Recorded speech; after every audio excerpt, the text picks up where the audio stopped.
ইমাম আহমদ ইবনে হাম্বলের নাম শুনেছেন? হাম্বলি মাযহাবের প্রতিষ্ঠাতা। হানাফি, শাফিঈ, মালিকি, 4 নাম্বারটা আপনারা বলেন। হাম্বলি। এই হাম্বলি মাযহাবের ইমামের নাম আহমদ ইবনে হাম্বল। জগৎ বিখ্যাত মুহাদ্দিস। একক স্বতন্ত্র হাদিসের কিতাব হিসেবে পৃথিবীতে সবচেয়ে বড় যে হাদিসের কিতাব, ওইটার নাম মুসনাদ আহমদ ইবনে হাম্বল। 40,000 হাদিসের কালেকশন আছে।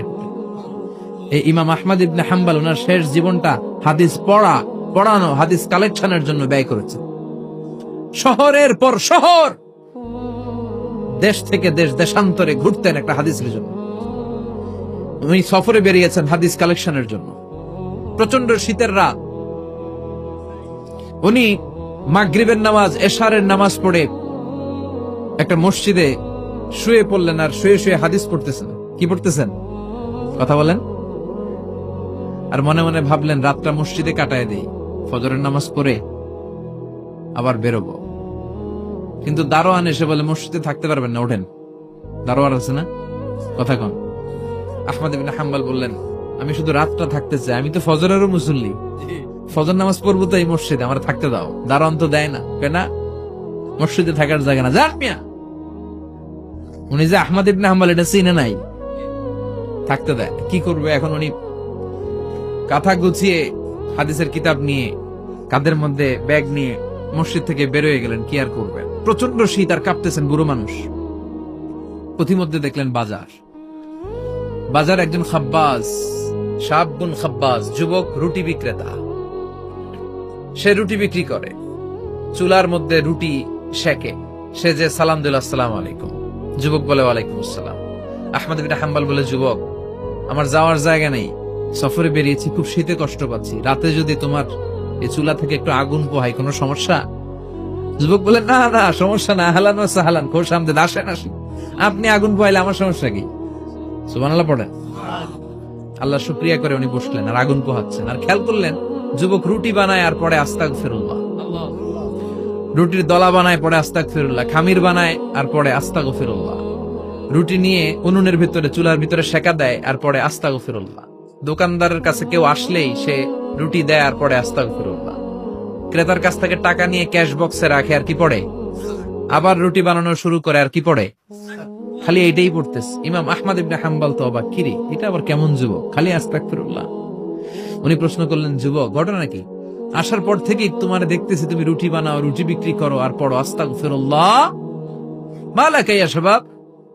যুবক বলে, আস্তাগফিরুল্লাহ আমার সবচেয়ে বেশি পছন্দের আমল, আমি সব সময় আঠার মতো ইস্তেগফারের সাথে লেগে থাকি আর সব সময় পড়তে থাকি আস্তাগফিরুল্লাহ, আর এর বদৌলতে আল্লাহ আমারে মুস্তাজাবুদ দাওয়া বানিয়ে দিয়েছে।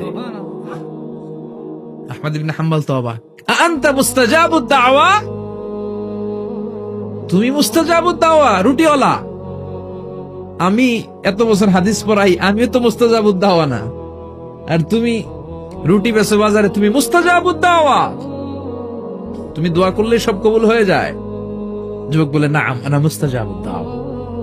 আমি আমার জীবনে যত দোয়া করেছি কবুল করে নিয়েছে কে? সব দোয়া কবুল করে নিয়েছে আল্লাহ, একটা দোয়া ছাড়া। কয়টা? আহমদ ইবনে হাম্বলের কৌতূহল, কিউরিওসিটি আরো বেড়ে গেল। কি? সব দোয়া কবুল হয়েছে, একটা দোয়া ছাড়া? মাযালিকা দুআ ইয়া শাব, কি সেই দোয়া? যুবক এবার বলতে শুরু করলো, আমার জীবনে যে দোয়াটা আল্লাহ কবুল করে নাই সেটা হচ্ছে, আমি আল্লাহর কাছে অনেক চেয়েছি, অনেক দোয়া করেছে যে আল্লাহ, শুনেছি এই জামানার সবচেয়ে বড় মুহাদ্দিস, তার নাম নাকি ইমাম আহমদ ইবনে হাম্বল। আল্লাহ, তোমার কাছে আমার চাওয়া, আমি যেন এই ইমাম আহমদ ইবনে হাম্বলের দেখে মরতে পারি, আমি যেন ইমাম আহমদ ইবনে হাম্বলের হাতে হাত রেখে মুসাফা করতে পারি আর তার কপালে একটা চুমু এঁকে দিতে পারি। আহমদ ইবনে হাম্বল আবেগপ্রবণ হয়ে গেলেন, চোখের পানি ছেড়ে দিলেন, বললেন, যুবক, তোমার এই দোয়াটাও কবুল হয়ে গিয়েছে। আহমদ ইবনে হাম্বলের দেখার সাক্ষাৎ পাওয়ার জন্য আহমদ ইবনে হাম্বলের বাড়িতে তোমার যাওয়ার দরকার নাই, আহমদ ইবনে হাম্বল তোমার দরবারে ছুটে এসেছে। আনা আহমদ ইবনে হাম্বল মুহাদ্দিসুদ দাহর, আমি নিজেই আহমদ ইবনে হাম্বল। যুবক চোখের পানি ছেড়ে দেয়, আহমদ ইবনে হাম্বল চোখের পানি ছেড়ে দেয়। যুবক চিৎকার মেরে ইমাম আহমদ ইবনে হাম্বলকে জড়িয়ে ধরে, হাতে হাত রেখে মুসাফা করে, কপালের মধ্যে চুমু খায়। আর আল্লাহর শুকরিয়া করে বলে, ও ইমাম, আসলে এই দোয়াটাও আল্লাহ আজকে কবুল করে নিল। বিশ্বাস হয় সবসময় ইস্তেগফার পড়লে আপনার দোয়াগুলোর এইভাবে কবুল করে নিবে কে? এই 5টা জিনিস পাবেন সবসময় যদি ইস্তেগফারের সাথে লেগে থাকেন। রাজি আছেন তো? এজন্য বিশ্বনবী সব সময় নামাজে সালাম ফেরানোর পরে পড়তেন আস্তাগফিরুল্লাহ। কি পড়তেন? 3 বার পড়তেন আস্তাগফিরুল্লাহ, আস্তাগফিরুল্লাহ, আস্তাগফিরুল্লাহ। পড়তে রাজি আছেন? ইস্তেগফারের অনেকগুলো আলফাজ আছে, সবচেয়ে ছোট ইস্তেগফার হচ্ছে এটা, আস্তাগফিরুল্লাহ, আস্তাগফিরুল্লাহ। আরো আছে আস্তাগফিরুল্লাহ আল্লাযী লা ইলাহা ইল্লা হুয়াল হাইয়ুল কাইয়্যুম ওয়া আতুবু ইলাইহি। বিশ্বনবী বলেন এই ইস্তেগফারটা যদি কেউ পড়ে, আত-তাওয়াল্লি মিন ইয়াউমিজ যাহাফ, যুদ্ধের ময়দান থেকে পালিয়ে আসা কবিরা গুনাহ। কি গুনাহ? কাফেরদের সাথে যুদ্ধ, আমি তাগড়া যুবক, তলোয়ার নিয়ে নেমেছি, আমার দেহের 1 ফোঁটা রক্ত থাকা পর্যন্ত আমি যুদ্ধ চালিয়ে যাব, আমি ফিরে আসতে পারবো না, আইনটা কার? ফিরে আসলে কবিরা গুনাহ। বিশ্বনবী বলেন যুদ্ধের ময়দান থেকে ফিরে এসেছে এরকম কবিরা গুনাহ অবলম্বনকারীও যদি আস্তাগফিরুল্লাহ আল্লাযী লা ইলাহা ইল্লা হুয়াল হাইয়ুল কাইয়্যুম ওয়া আতুবু ইলাইহি পড়ে, ওই কবিরা গুনাহকারীকেও ক্ষমা করে দিবে কে? পড়তে রাজি আছেন তো? আবার সাইয়েদনা আবু বকর বললেন, ইয়া রাসূলুল্লাহ আল্লিমনি দুআআন আদউ বিহি ফি সালাতি, এমন দোয়া আপনি আমারে শিক্ষা দেন যেই দোয়াটা আমি নামাজে পড়তে পারি। বিশ্বনবী বললেন, পড়ো আল্লাহুম্মা ইন্নী যালামতু নাফসি যুলমান কাসীরান ওয়া লা ইয়াগফিরুয যুনুবা ইল্লা আনতা ফাগফিরলি মিন ইনদিক ইন্নাকা আনতাল গফুরুর রহিম। সুবহানাল্লাহ পড়েন। এটাও ইস্তেগফার। আমরা এটার বলে দোয়া মাসুরা, সালাম ফেরানোর আগে পড়ি না? যেখানেই ক্ষমা চাওয়ার কথা আছে ওইটারই কি বলে? ইস্তেগফার। আল্লাহুম্মা ইন্নী যালামতু নাফসি, আল্লাহ জুলুম করেছি, যুলমান কাসীরা, অনেক জুলুম, ওয়ালা ইয়াগফিরুয যুনুবা ইল্লা আনতা, তুমি ছাড়া এই গুনাহ ক্ষমা করার তো কেউ নাই, ফাগফিরলি মাগফিরাতাম মিন ইনদিক, তোমার দয়ায় আমারে ক্ষমা করে দাও, ইন্নাকা আনতাল গফুরুর রহিম, তুমি হলা ক্ষমাশীল। ঠিক কি না? এটাও ইস্তেগফার, এটাও পড়বেন। আর এই সব ইস্তেগফারের শ্রেষ্ঠ ইস্তেগফারের নাম সাইয়্যিদুল ইস্তেগফার।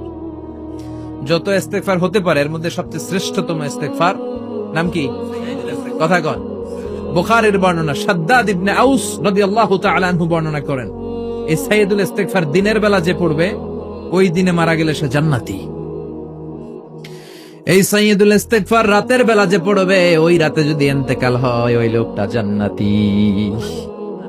মুখস্থ আছে না? কার কার মুখস্থ হাত তুলেন। মাশাআল্লাহ, তাবারাকাল্লাহ, মাশাআল্লাহ, মাশাআল্লাহ।